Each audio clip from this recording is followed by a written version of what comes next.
If you've ever felt like you are in a dumpster fire, but everyone around you is smiling and feels really unfazed by the chaos, you might have experienced something called glossing.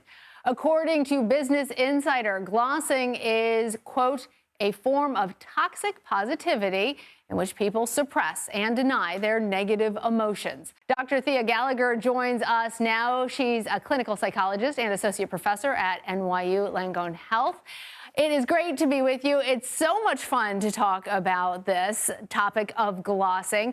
But I have to confess to you, I've always believed in the idea of fake it till you make it, even if things seem like they are rough right now. Smile and the world will smile with you. Why is that maybe some bad advice?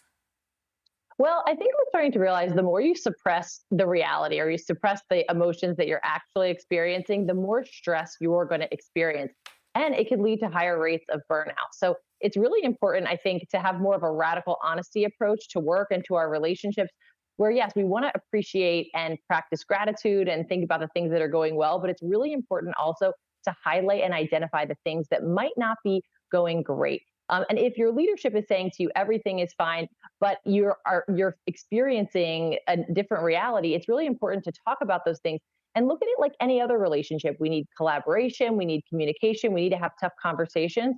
And so it's really important in making our relationships to work better as well. So help us sort of distinguish between positivity and optimism and gratitude and toxic positivity in the workplace. Yeah, so we know that our brains work in a fashion that when we're very highly critical, right, we can find something that's not working pretty easily. And so it's really important that we do try to think about things that are going well. And sometimes that's a good resetting point in your life to say, okay, what is going well? Because sometimes the critical nature of our minds can find everything's a problem. But now on the other end, sometimes if you're trying to make things so positive and you're just continuing to think about just the things that are going well, you might not be considering what could be changed, what could be changed Mm. for the better. Nothing should stay the same, nothing should stay stagnant. So it's really important to have these tough conversations and also an opportunity to say, hey, I'm not feeling great doing this project or working on this thing or even the work culture itself. We spend so much time at work. It's really important that we have more of an honest relationship and that we look at our relationship to the workplace just like we would look at our relationship to a long-term partner. See, I really love that point about glossing and saying everything's fine when there are things that can be improved.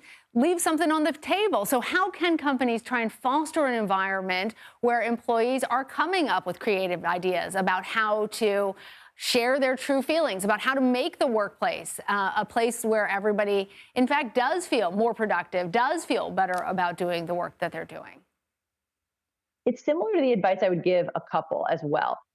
Trying to create like a standing time in your week where you talk about what's going well and what's not going so well. Because sometimes we wait until it's too late, right? Somebody has an exit interview or there's something like a town hall where everyone's airing their grievances. And then all of a sudden it's just like all the negativity at once. If Ah. you create a space weekly, if you can, or use part of your faculty or your staff meeting to really talk about what's going well and what can be improved upon that. And we know even in our relationships, right, when we have these tough conversations, they can lead to greater connection, greater intimacy, and in the workplace, leading to greater productivity and just greater satisfaction and quality of life. We know it's really important for people to feel satisfied at work so that we are avoiding things like quiet quitting or burnout.